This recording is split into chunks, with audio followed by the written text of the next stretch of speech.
Good morning. My name is Rob, and I will be your conference operator today. I would like to welcome everyone to the call.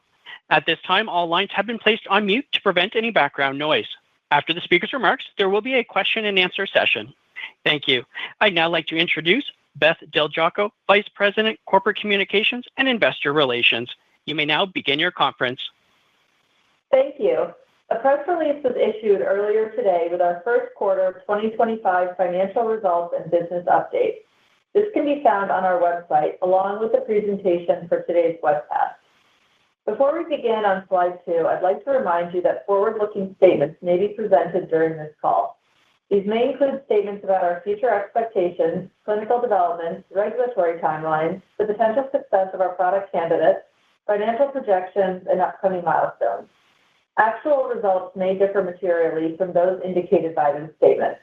ARGX is not under any obligation to update statements regarding the future or to conform these statements in relation to actual results unless required by law. I'm joined on the call today by Tim Van Houwermeer, Chief Executive Officer, Carl Zubitz, Chief Financial Officer, and Carrie Massey, Chief Operating Officer. I'll now turn the call over to Tim. Thank you, Beth, and welcome everyone. I'll begin on slide number 3.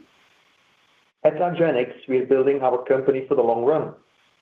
Our strategic decision-making, paired with an agile approach, has positioned us to deliver sustained growth in a dynamic and evolving market landscape.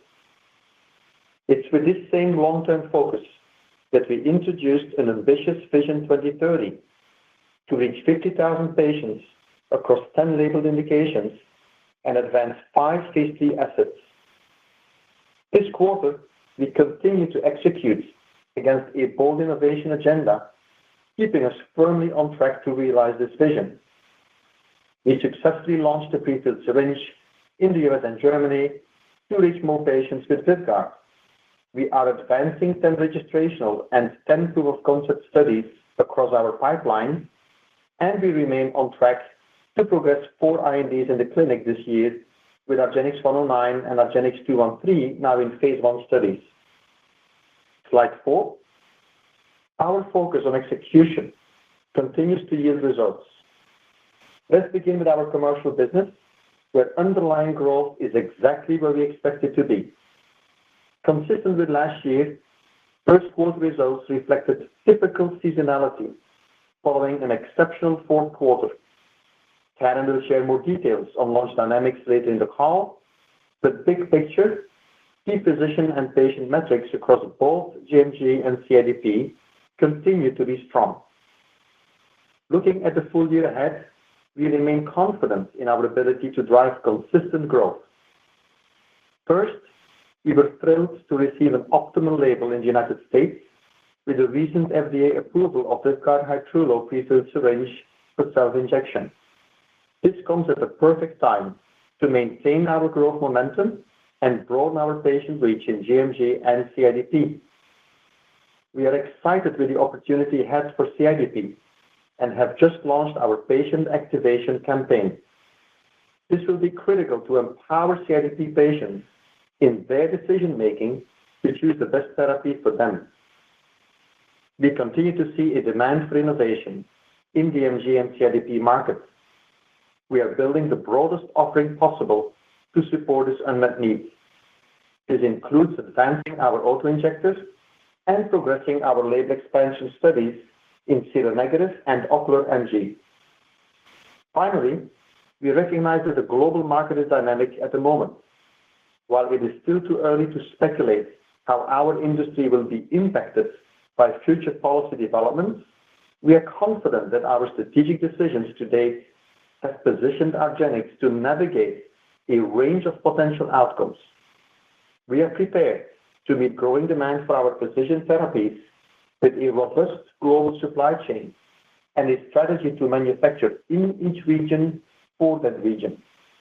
This includes continued and long-standing investments in our US manufacturing capabilities to ensure long-term scalability. Slide 5.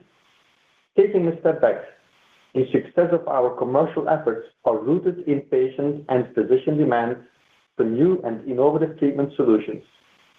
Last month at AAM, we had the opportunity to present data that reinforce the broader potential of VYGART and reflect our commitment to generating data that is most meaningful to the neurologist community and the patients they serve. VYGART continues to set a high bar with its sustained efficacy and improved quality of life measures for patients living with gMG and CIDP. Beginning with gMG, more and more neurologists are recognizing minimum symptom expression, or MSE, as the metric most relevant to patients. New data from the ADEPT-NEXT study showed that 56.5% of patients achieved MSE at any point during treatment. We believe that an individualized treatment approach is the best way to treat gMG, given that each patient experiences the disease differently. The ADEPT-NEXT study supports this view, showing that both fixed and biweekly dosing regimens can deliver rapid, meaningful, and sustained improvements for up to 126 weeks. Recognizing that we're still early in the launch of VYGART HYTRULO in CIDP, we were encouraged by our engagement with treating physicians and some of the positive patient experiences they're already seeing.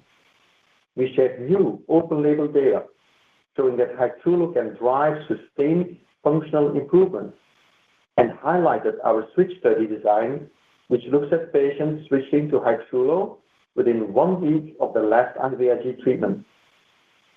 Finally, VYGART's strong and predictable safety profile remains a critical part of its value to patients and physicians. We have over 8,000 patient years of data across studies and are proud to have a label with no vaccinations, no REMS, no black box, and no monitoring. Delivering on our Vision 2030 will also depend on the progress of our pipeline, and I'm particularly energized by the breadth of indications we're pursuing across multiple first-in-class assets that open the door to new disease areas with high unmet needs. We continue to push the boundaries of our understanding of FcRn as we explore new therapeutic areas with efgartigimod, including rheumatology with myositis and Sjögren's, and endocrinology with TED.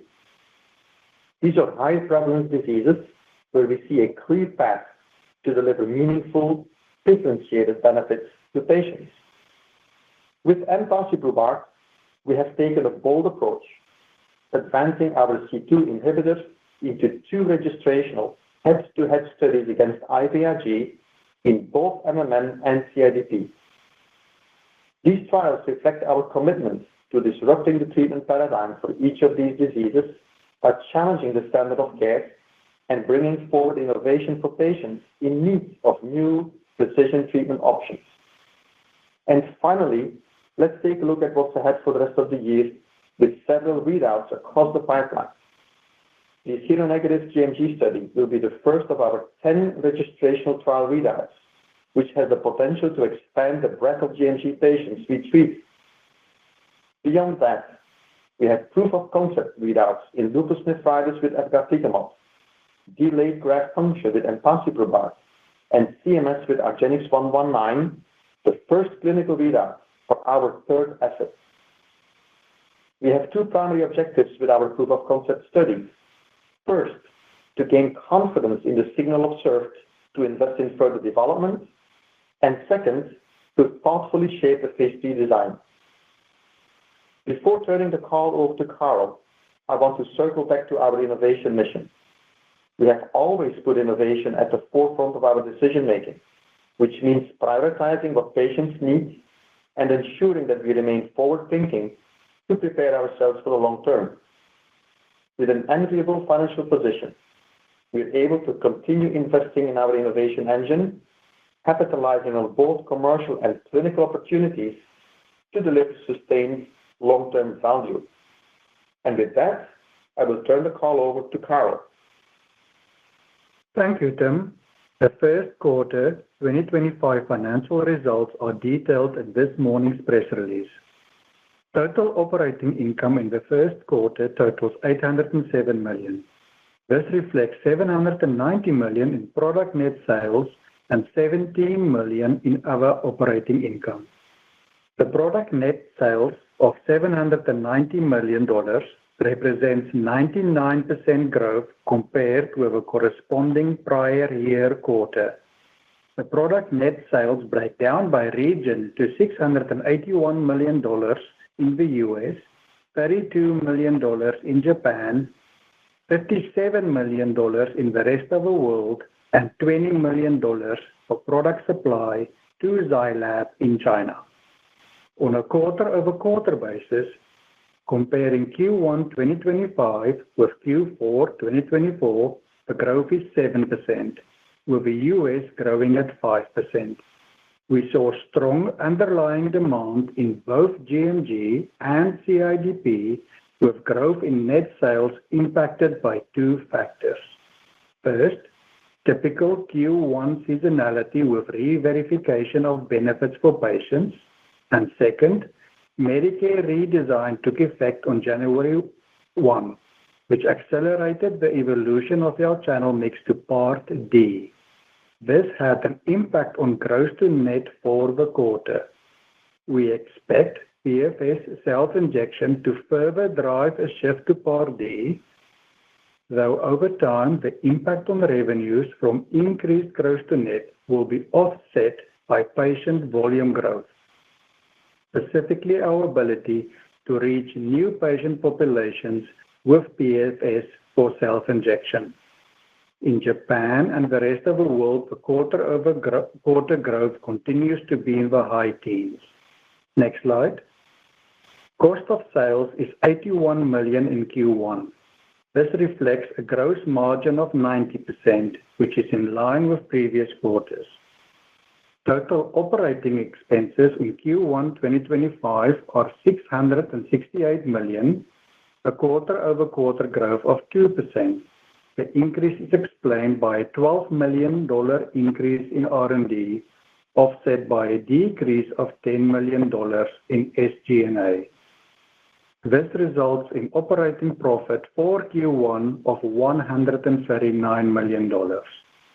The quarterly net financial income is $36 million.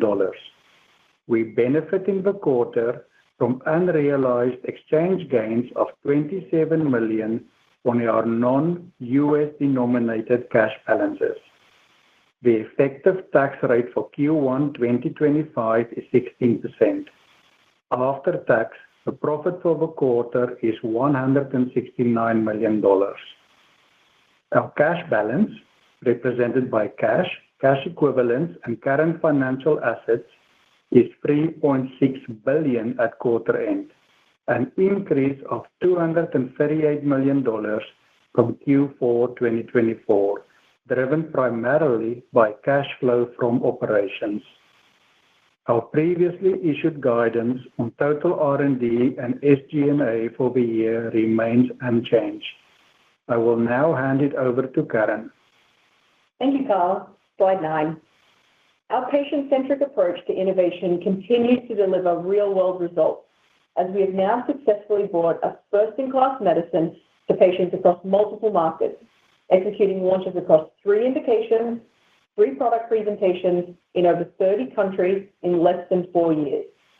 With this launch cadence, we have maintained steady momentum and delivered 13 quarters of growth.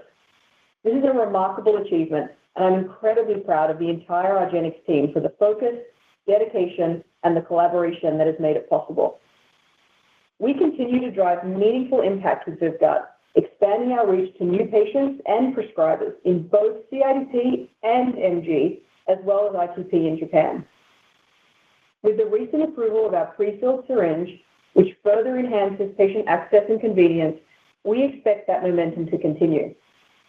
Today, I'll walk you through the dynamics behind our performance this quarter and how we're positioned to continue to drive sustained long-term growth and deliver lasting outcomes for patients. Slide 10. We're continuing to deliver on our long-term growth strategy, with 99% year-over-year revenue growth for the quarter and steady growth delivered across every region and indication. After an incredibly strong fourth quarter, we faced typical first quarter seasonality in the US, which, similar to last year, is primarily due to benefit re-verification. This quarter also marks the first industry-wide impact of Medicare Part D reform, which is accelerating the evolution of our channel mix towards Part D. As Carl outlined, due to this dynamic, we saw an impact on our gross to net over the quarter.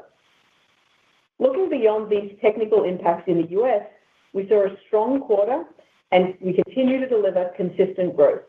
I am very pleased with our performance in new patient starts, in new prescribers, and in high patient conversion rates.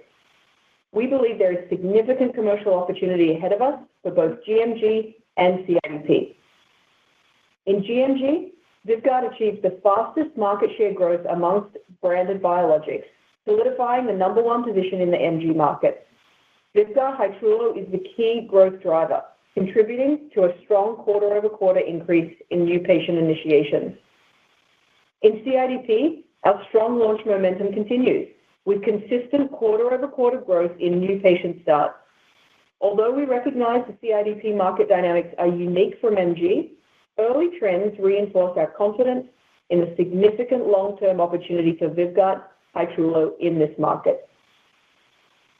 In addition to strong patient starts in both MG and CIDP, we continue to see consistent new prescriber growth.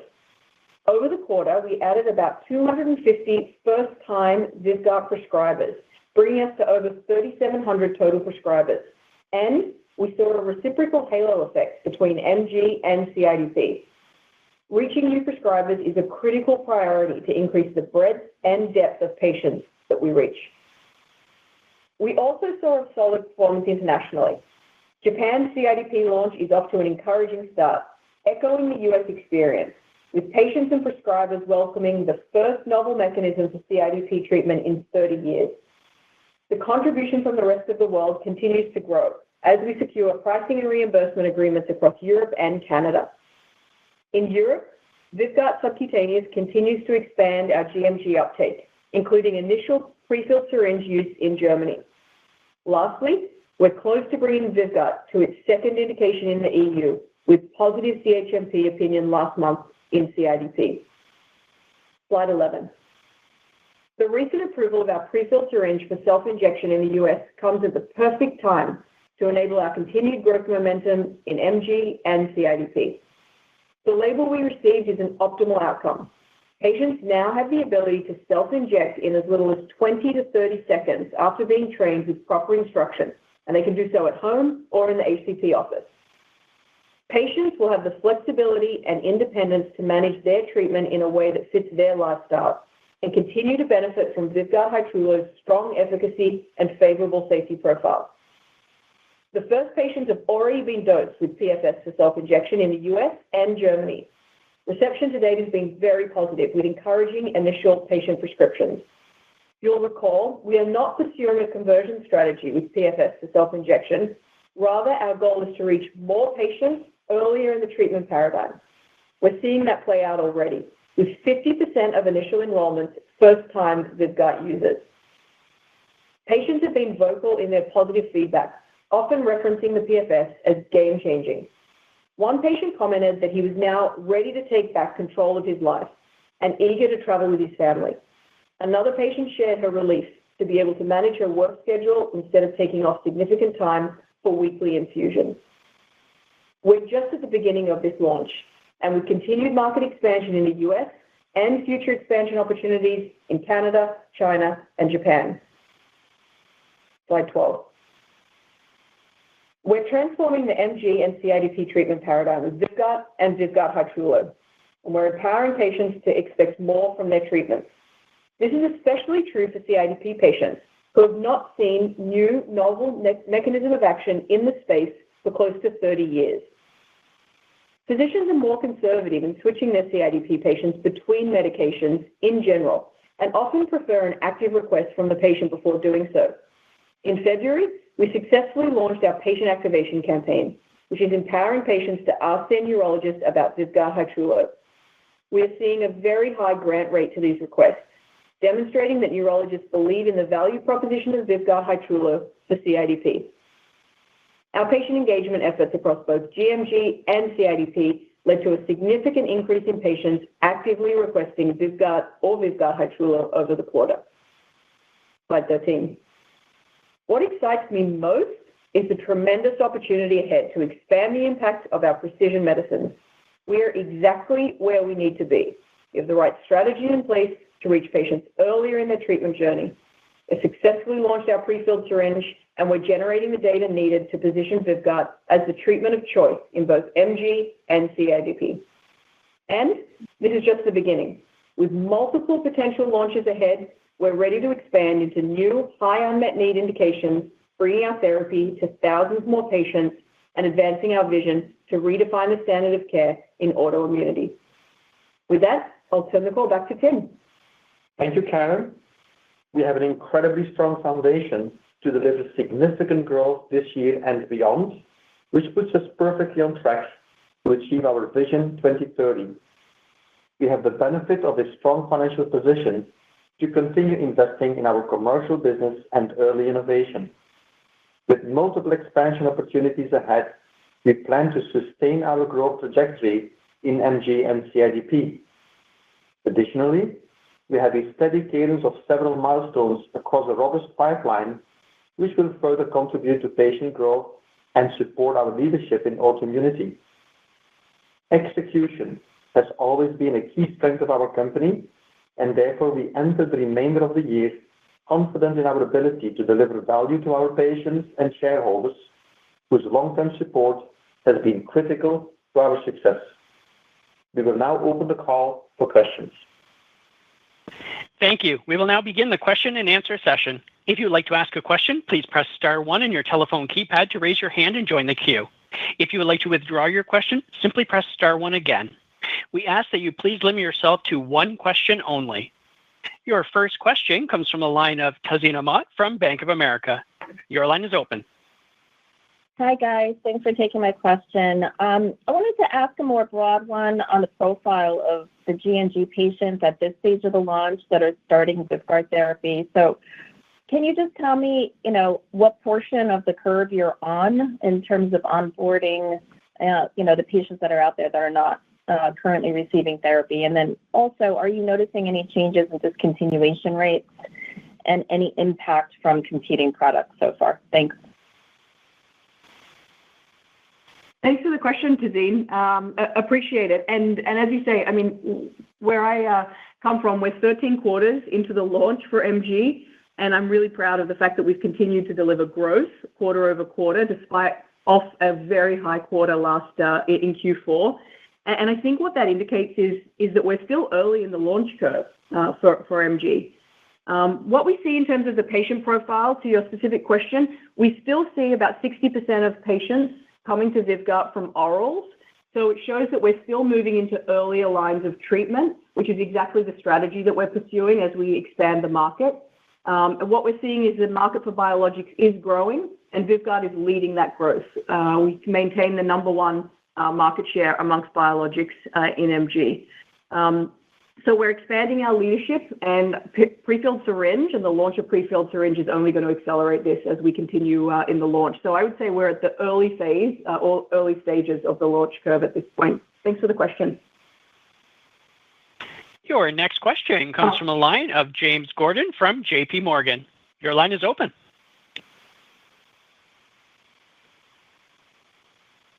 James, your line is open. Hello, James Gordon, JP Morgan. Thanks for taking the questions. Hello, can you hear me? This is James here. Can you hear me? Yes, we can hear you. Yes, we can hear you, James. Hello, can you hear me okay? Yes, James, we can hear you. Testing whether you can hear me. We are experiencing some technical difficulties with that line. We're going to move on to the next question from Alex Thompson from Stifel. Your line is open. Hey, great. Congrats on the quarter, and thanks for taking our question. I guess, as we think about, the PFS launch now with 3 VYGART forms on the market, can you talk about how we should think about net price over time? Thanks. Yeah, thanks. Happy to talk about the PFS launch. Maybe I'll just start by saying that we're really pleased with the label that we received as part of the approval. And I want to share a huge congratulations to the team. We did get the optimal label, And what we're seeing already is positive feedback from the PFS launch from both prescribers and from patients saying that it's a game changer. So we think that this will be an expansion opportunity and that it will drive growth for continued growth for VYVGART through the year. But maybe, Carl, you want to comment on the gross to net? Yeah, thank you, Alex. PFS will, of course, be pharmacy benefit, and the gross to net will have a different dynamic in the pharmacy benefit versus the medical benefit due to the 20% manufacturers have to pay for patients in the catastrophic phase. Therefore, the net price per patient for PFS patients will be lower than for the patients in the medical benefit, which will largely be IV and VYGART HYTRULO. At the moment, we will maintain the 225,000 for an MG patient and the 450 for a CIDP patient, but over time that will evolve, and we can give you updates later on. Yeah. Do you want to also just answer the discontinuation question from the last? Yes, Tazeen, sorry, I think you asked about discontinuations as well. And so just to come back to that, we're not seeing any shift in discontinuation. In fact, we see the consistent discontinuation rates, and I would say given that it's a maintenance therapy and a chronic treatment, it's quite strong, and you can see that the patients are definitely appreciating staying in MSE and the adverse event profile. So no shift in discontinuation rates for MG. Your next question comes from the line of Vikram Purohit from Morgan Stanley. Your line is open.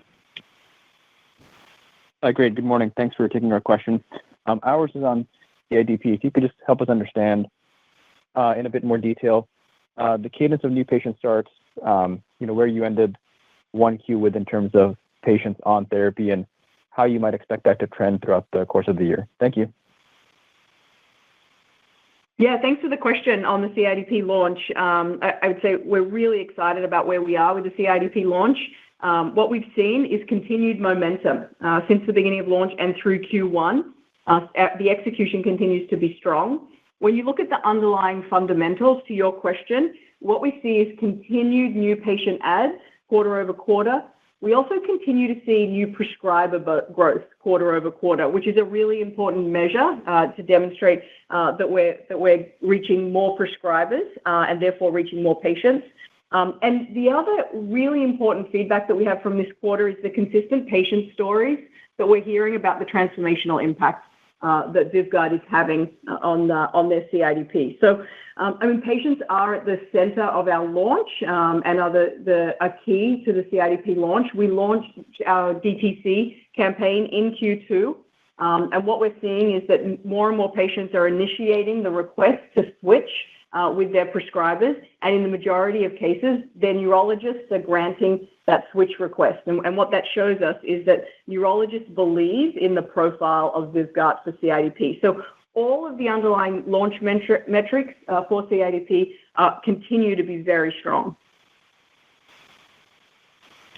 Your next question comes from a line of Rajan Sharma from Goldman Sachs. Your line is open. Hi, thanks for taking the question. Just follow up on the Q1 effects.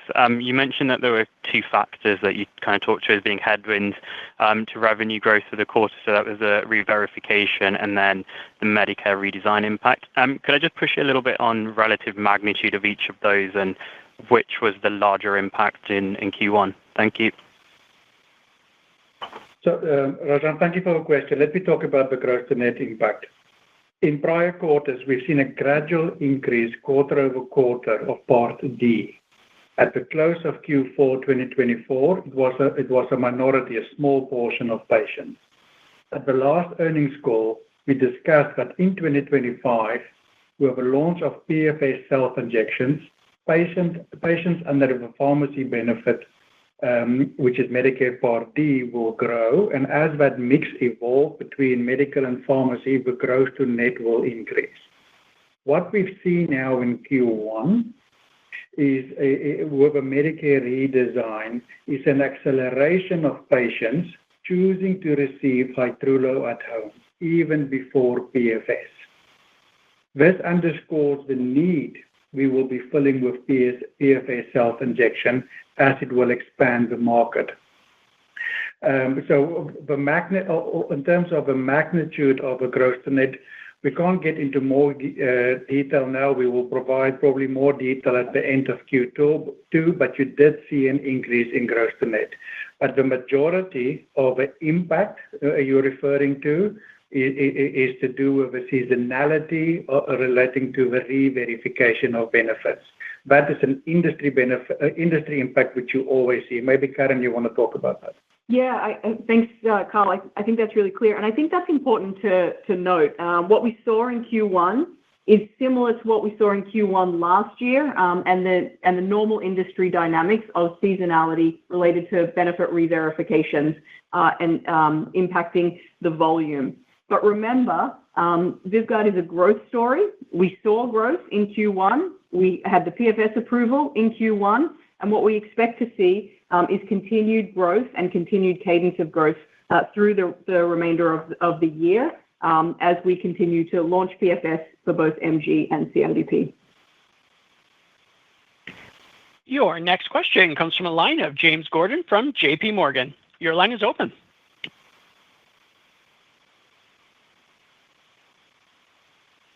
Hello. Thanks, James, again. Thanks for taking the questions and for bearing with me for any technical issues here. If the question was, most favored nations has come into focus again, and there were some concerns around different list prices for VYVGART in different places. So can you remind me how VYVGART's list price varies between the US, EU, and Japan? And also, have you already set the PFS price outside the US? So how the list price varies there? And if I could also just ask a follow-up question. So as has been discussed, some impact this quarter from patients shifting to Part D, and that comes then with a catastrophic discount from the company. But looking to Q2 and the rest of the year, are you seeing significant further incremental headwinds from this Part D shift and then falling net price that we need to be wary of when we're thinking about Q2 and the rest of the year? Or is one way of thinking about it looking like the phasing we saw last year in 2024, where Q1 was a bit softer sequentially, but then Q2 saw quite an acceleration because you didn't have the recertification headwind, and then you've got PFS coming in and you've got more CIDP coming in. So should we look at last year's phasing for a bit of a guide for what this year's phasing looks like? Okay, thank you, James. I think you asked 3 questions, so let me take them one by one. First one is on most favored nations. We have been very disciplined and aim to keep the list price in all our markets within a narrow band. For example, with the launch of VYVGART in Germany, the list price was set very close to the US list price. Prices evolve, of course, over time due to foreign exchange, label expansion, and so forth. But that said, we've done a good job in keeping the list prices in all our priority markets in a narrow band. On your second question, the PFS pricing have been set in all our priority markets. So I think that's done. Your third question, I think, in terms of Q2, I think it goes back to what Karen has said, that PFS is an expansion strategy which will give us more prescribers and more patients. But yes, gross to net will also increase quarter over quarter as the product mix between medical and pharmacy changes. Yeah, I'm just going to add, in terms of the rebound effect that you mentioned, I wouldn't think about it like that. I would zoom out, and what you can see when you look quarter over quarter since the beginning of the launch of VYVGART, when you take a line through it, it's relatively consistent growth quarter over quarter. So we don't look at the ups and downs each quarter, but rather I'd encourage you to take that line through it and look at the long-term trajectory. And we're confident that consistent growth will continue over the long term. Your next question comes from the line of Derek Archila from Wells Fargo. Your line is open. Hey, good morning, and thanks for taking the questions. Just wanted to see, given the ADAPT Next publication and the data set there, are you assuming increasing number of treatment cycles in MG patients as part of your growth calculation to offset the Part D exposure? Thanks. Thanks, Derek. Thanks for the question. If you look at the material consumption between ADAPT Next or cyclical dosing, actually net you end up using the same amount of material. So we do not believe this is going to materially impact the dosing of VYVGART. I think what is really important about that next is that now we have taken the individualization to the end. Now each patient can dose the drug the way it should be dosed, from cyclical to continuous dosing. So now we can offer the full spectrum. We're very proud of the data. At AAN, I think we showed impressive efficacy data from that next, with a 56% MSC, spick and span safety profile, and a real nice continuation over 126 weeks of use. Thank you for the question. Your next question comes from a line of Yaron Werber from TD Cowen. Your line is open.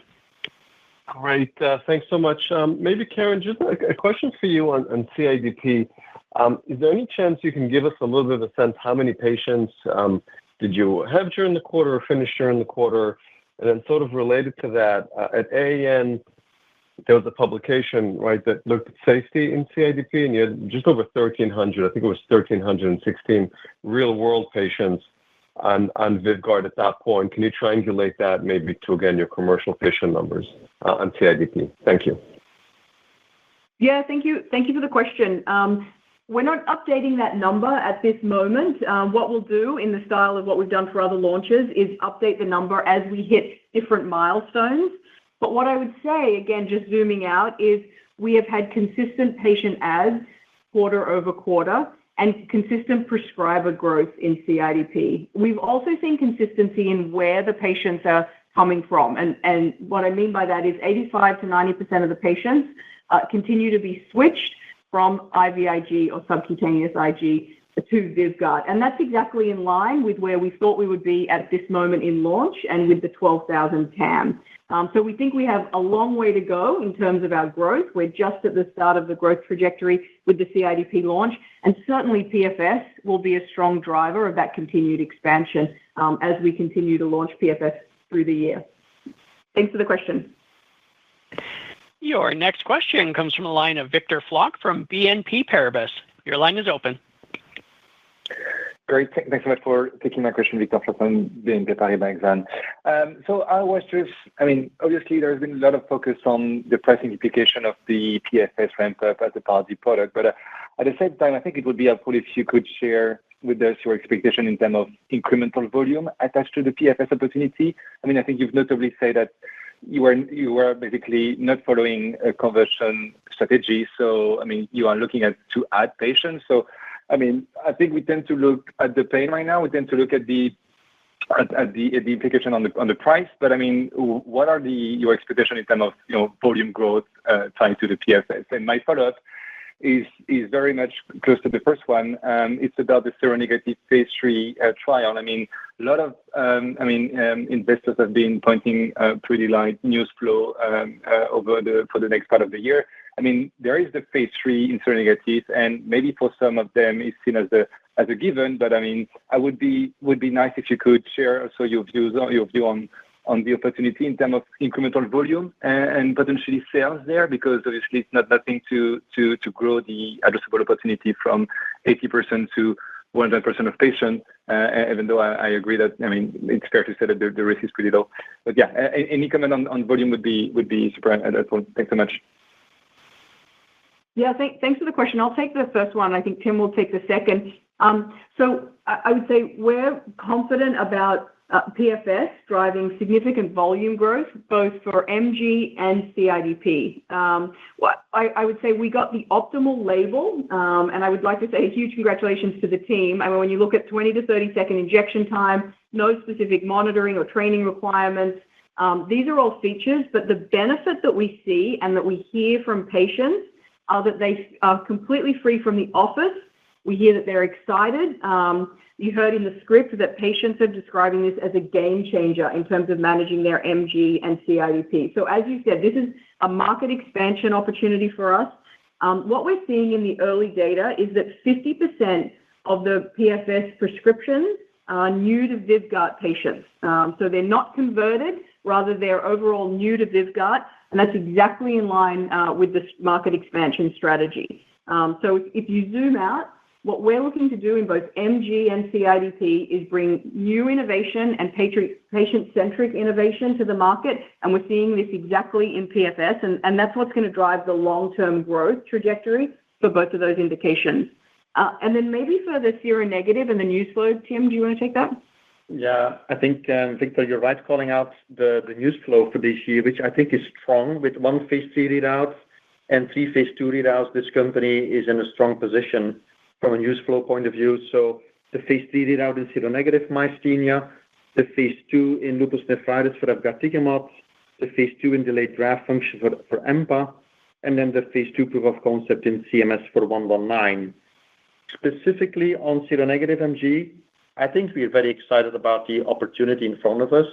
You have to think about 15% of the overall MG patient population, which falls in the seronegative basket.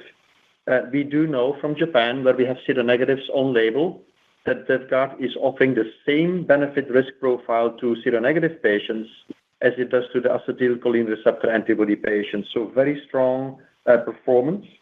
Now it's all about the design of the experiments. We have been learning and triangulating with the FDA on the endpoint for this clinical trial.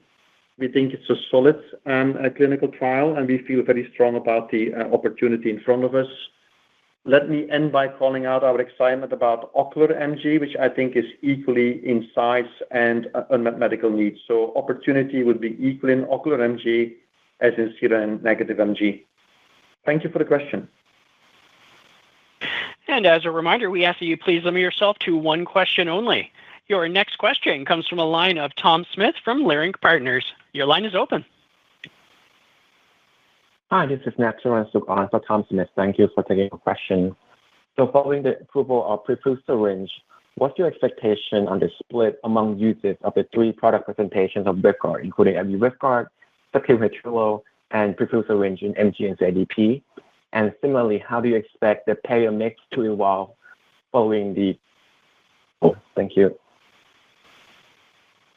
Yeah, thanks for the question. So what we're seeing already with the launch of HYTRULO is that the majority of growth in patients, in new patients for MG and CIDP is coming from HYTRULO. That was even with the butterfly execution, and we expect that will continue and even accelerate with prefilled syringe. Again, we're hearing from the market that people are really excited and that it really is a game changer having prefilled syringe for self-injection available for patients. So we think that will be a growing portion of the market. Carl, did you want to take the question around the payer mix? I mean, I know we've shared in the past that it's 50-50 commercial Medicare, and I don't think we expect that to change significantly. Yeah, no, I mean, I think that is what it is today. I'm not expecting changes. We'll keep you updated if it does. Thank you. Thank you.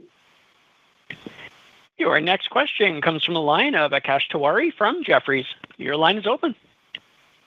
Hey, this is Amy on for Akash. Thanks so much for taking our question. So one, is your fill finish in Vetter considered substantially transformative? And if needed, how quickly could you move that into the U.S.?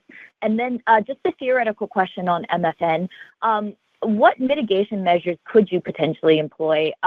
Could you price your PFS differently ex-US since it's a different product code? And would you consider pulling some of the other formulations? Thanks so much. Thanks, Amy, for these 2 questions. The first one, in terms of substantial transformation, I would use the drug substance manufacturing as your guide here. And the drug substance manufacturing, of course, is taking place on U.S. territory. Secondly, Carl already explained that I think we're in a strong position from an MFN point of view because we have shown the discipline in the way we have been setting and maintaining price in a narrow band globally in our key markets. So let's stay away from speculation, but I think we have strong cards to navigate whatever the future will bring us on these 2 fronts. Thank you. Your next question comes from a line of Charles Pittman-King from Barclays. Your line is open. Hi, guys. Thanks so much for taking my questions. Just a question on kind of Part B, Part D movements. If you could just give us a little bit more insight on what the actual price differential is between a Part B and Part D patient over 1Q, I think that would be very helpful. And then just on kind of following on from that, thinking about the kind of future split of patients, I mean, I think you can highlight a PFS is expected to become an increasing proportion going forwards. But given you've already been seeing these Part B patients move to Part D, given the $2,000 copay related to the redesign, like how do you expect IV to grow from here? Or should we expect, like, what's the future split of the 3 indication or 3 administrations? Thank you. Thank you. I mean, at a high level, the difference between the net price for a Part B and a Part D would be the 20% incremental rebate which we have to pay under Part D for Delta to CMS for patients who are catastrophic. So that's at a high level, the difference between the two. In terms of the presentations going forward, remember we said that in the US, we think IV will always continue to be important for the US market. Think of a buy and bill customers, physician preference, and so forth. But over time, from where we are today, and today we already have a minority, but we already have Part D for Delta patients. Over time, that mix will increase, and you're going to see a greater proportion of the patients in D for Delta. Thank you for the question, Charles. Your next question comes from the line of Miles Minter from William Blair. Your line is open. Hi, thanks for taking the question. Just on VYGART HYTRULO use in CIDP, I think you mentioned 85 to 90% of those patients were switch patients. Can you just comment on the incidence of CIDP disease worsening when you make that switch? Just wondering if you have any real-world data. I think some was presented at AAN. Thanks very much. Yeah, thanks, Miles, for the question. So, and I refer to the great conversation we had with Dr. Karam in the panel conversation during AAN. The first thing you need to know in CIDP is that whatever switch you consider to do, be it from steroids to immunoglobulins or vice versa, or to VYGART, there's always an expectation and a possibility that the patient will relapse. So this is a fact. You also see that in the IVIG, sub-QIG switch studies. I think the symptom worsening which we have seen in the context of the AGIR trial is perfectly in line with those historical studies. And in the real world, actually, it's a relatively small phenomenon. We see a low single-digit reporting on CIDP worsening. So the vast majority of our physicians are doing it the right way. It seems like, switching to VYGART 1 week after the last dose of IVIG is a recipe for success. But we're trying to document that in our phase 4 switch study, where we really try to collect evidence on how to switch best. So it is a known phenomenon in CIDP, and it looks like we're navigating that quite well. Thanks for the question. Your next question comes from a line of Suzanne van Voorthuizen from Kempen. Your line is open. Hi, team. This is Suzanne from Kempen. Thanks for taking my question. Could you please elaborate a bit more on how you look at EMPA relative to VYGART in CIDP? Given the pivotal trial for EMPA is different than what you did for VYGART, can you share how you're thinking about the positioning of each product and comment how the commercial opportunity looks like for each molecule in this indication, perhaps relative to each other? Thank you. Thanks, Suzanne. Thanks for being with us, and thanks for the great question. So, CIDP is a heterogeneous disease. I think the AGIR trial, which was the biggest and the highest quality trial ever done in the CIDP space, is clearly demonstrating that pathogenic IgGs drive disease, at least in about 75% of the patients. The question is then, why do the other patients not respond? There is a suspicion, that complement is in play through pathogenic IgM antibodies. And we have pretty strong translational data in hand for EMPA in CIDP. Now, we do not want to niche EMPA into kind of refractory setting only. We really want to give this great molecule the fullest chance of success in the CIDP setting. So that's why we have designed a clinical trial you all see, and let the data speak. I think this is a significant market, a significant opportunity, which can harbor multiple innovative molecules to optimally address the patient needs. So let the data speak now. Thank you for the question. Your next question comes from a line of Yatin Suneja from Guggenheim. Your line is open. Hey guys, thank you for taking my question. Question is on the GMG side. Could you just talk about the relative penetration in the targeted patient population you have achieved? Also, I think in the past you have said that at least in myasthenia gravis, you are consistently seeing $40 to $50 million worth of quarter-over-quarter growth. Is that the same? Is that what you are seeing now? And how should we think about the growth just purely in GMG? And any impact of some competition, whether it's the COVID-19 or anything else that you might be seeing or complement? Yeah, thanks for the question. Always appreciate being able to talk about MG growth 13 quarters into launch and the fact that we're still delivering that consistent cadence of quarter-over-quarter growth. And to your question, I would say we are seeing consistent penetration into the earlier line. I mentioned that before. More than 60% of our patients are coming from earlier lines. And what we're seeing as part of that is that the share of the market treated by biologics is growing substantially, and VYVGART is leading that growth with the number one market share. We're growing that number one market share in all of our major markets. So we're still at, I would say, at the early stages in terms of penetration. We updated the TAM to 60,000, you'll recall, last year.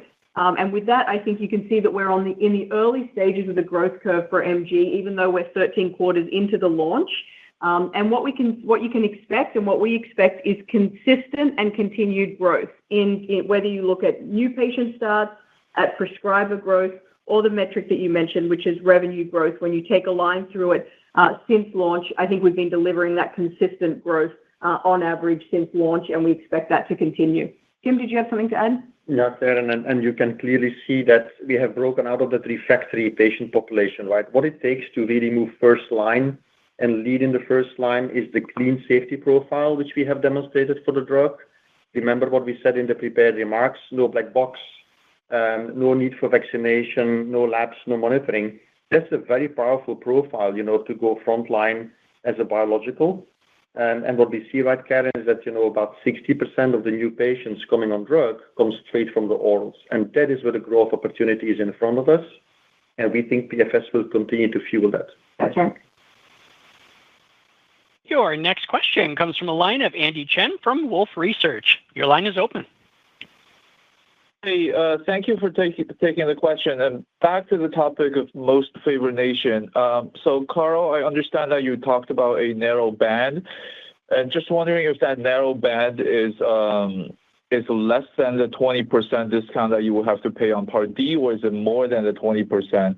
Just curious if there's a way for you to push your patients to the Part D to minimize exposure, just because Part D price cut is less likely than a Part B price cut if most favored nation comes to play. Thank you.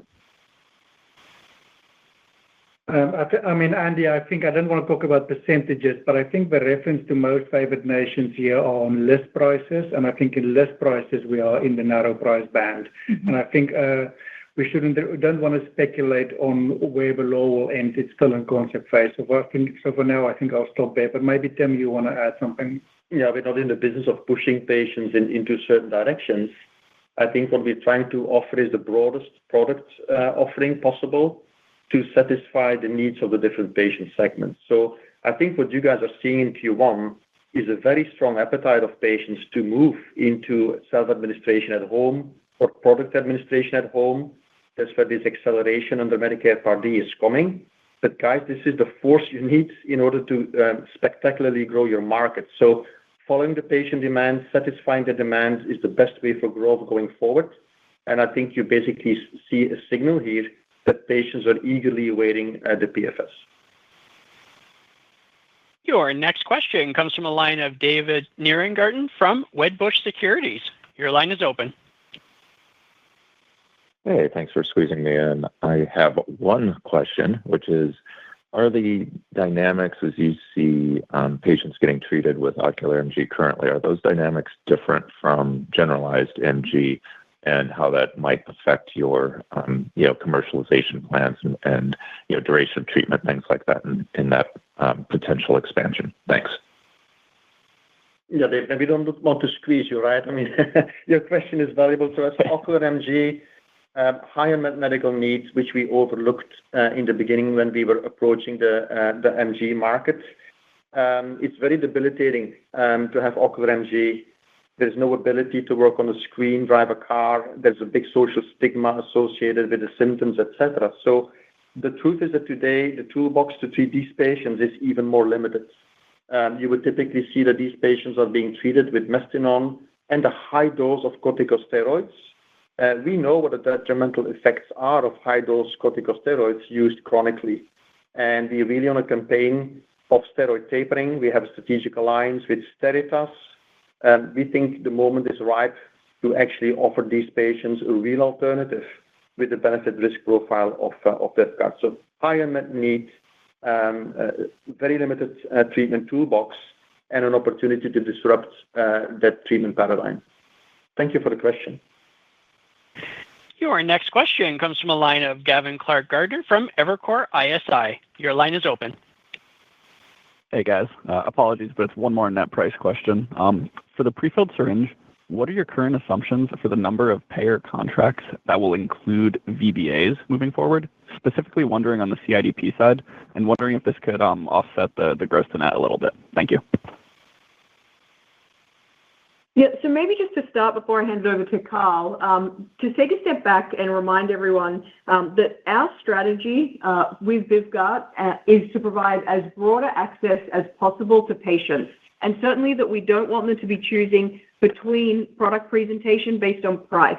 We want them to have access and be able to choose the product presentation that fits into their life. So that's the strategy that we're pursuing. And what we've seen, whether it's with the MG launch, the CIDP launch, and what we expect with the PFS launch, is that our market access team are experts at getting really good access in place quickly for patients. And we expect that will be the same, and the agreements will be signed quickly to get that access in place for prefilled syringe. But Carl, did you have anything else to add on the details? I mean, Gavin, I think the only thing I will say is that generally VBAs are less important in the pharmacy channel than the medical channel. So I think we'll leave it at that, and let's negotiate the contracts during the next few weeks and months. Your next question comes from a line of Samantha Semenkow from Citi. Your line is open. Hi, good morning. Thanks very much for taking the question. Another one on CIDP. I'm wondering, how has the discontinuation rate in CIDP trended? Are you still seeing physicians giving the majority of patients a 12-week trial, or has that trended down as they gain more experience with VYGART in this population? Thanks very much. Yeah, thanks for the question. So in terms of CIDP, we are still seeing that doctors are giving that 12-week trial. And what we've seen as the launch has matured is that there has been a little bit of an uptick in discontinuations, more towards what you'd expect based on the ADHERE trial. But there is still a significant gap, and I would say we're below that discontinuation rate. So what we're seeing is patients starting on VYGART, having a positive experience, and staying on VYGART. Your next question comes from a line of Leland Gershell from Oppenheimer. Your line is open. Great. Thanks for taking the questions. Just two from us if we can, just with respect to the upcoming data from the switch study from IVIG to VYGART in CIDP. Just given the dynamics there and the positive launch, just wondering how critical you see those data for physicians to effect a switch in their patients. And then also want to ask, with respect to 119, later this year we'll see the POC data in CMS. There are a few clinical endpoints being looked at. Just wondering if you have any threshold in mind when you look at those data for taking that program forward in CMS. Thank you. Yep. Thank you for the two questions. So the significance of the IVIG switch study is very simple. I think the ADHERE trial was a very ambitious trial, but there's only so much you can answer in one clinical trial. So we addressed, that this is an IgG-driven disease. We addressed, the magnitude of the effects you can show across the board in CIDP patients, but we did not really study in detail the switch dynamic. Remember, patients had to worsen so they could demonstrate active disease before they came on trial. That is a bit of an artificial experimental setting. The phase 4 trial is now investigating a practical question. How do you really switch an IVIG or SCIG patient to VYGART? The simple trial design is a phase 4, and it's meant to give some practical handle to treating physicians on how to do the switch. So I think it's an important data point. Mm-hmm. With regards to 119, a molecule which is very close to my heart, congenital myasthenic syndrome, what we learned about these patients in the natural history study is that they actually look very much like the autoimmune myasthenic patients. There is a very strong fatigability aspect to their disease. Limb girdle is really affected, so weakness of the shoulders, weakness of the hips, and therefore we're really testing a menu of endpoints, testing which ones are really truly capturing the nature of the disease. The classical ADL and QMG measures are in there, and we know what the clinical thresholds are for clinical relevance. So we will be looking through that lens at our patients, and we will inform you, of course, when we have the data in hand. Thank you for the question. Your next question comes from a line of Joel Beatty from Baird. Your line is open. Good morning. Thanks for taking our question. Just kind of a longer term one. I know the PFS rollout is just taking place, but have you started turning your attention a little bit now to, firming up timelines and strategy regarding the auto-injector? Thank you. Yeah, thanks for the question. Appreciate zooming out and looking over the long term. And yes, our team is consistently working on the not just auto-injector, but how we can innovate for patients overall. In terms of the auto-injector, we continue with that development plan. The latest update we had provided is that we're moving it into being able to understand how to produce it at larger capacity. But everything's on track, and we look forward to being able to bring continued innovation to patients in the future. And your last question today comes from the line of Xian Deng from UBS. Your line is open.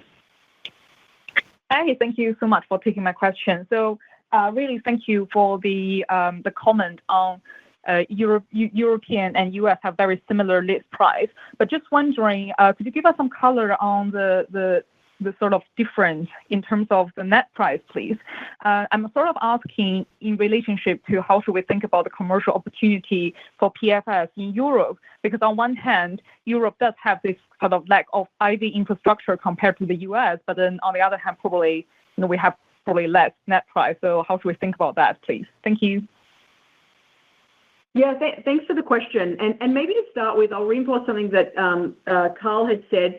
In terms of our ex-US expansion, we've taken a very disciplined approach to ensure financial sustainability as we provide access to patients around the world with VYVGART. So I think we're very well positioned in terms of our net price from that perspective.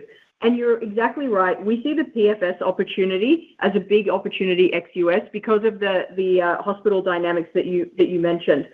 We've already seen the first patient dosed in Germany. What we saw with the HYTRULO butterfly execution is a very fast conversion in Europe in particular of patients from IV to the butterfly execution of HYTRULO. And we think that will accelerate with PFS and it will certainly help to accelerate and continue our growth in rest of world or outside of the US in the future. So we're really excited about the opportunity for PFS, not just in US, but around the globe with launches coming. Thanks for the question.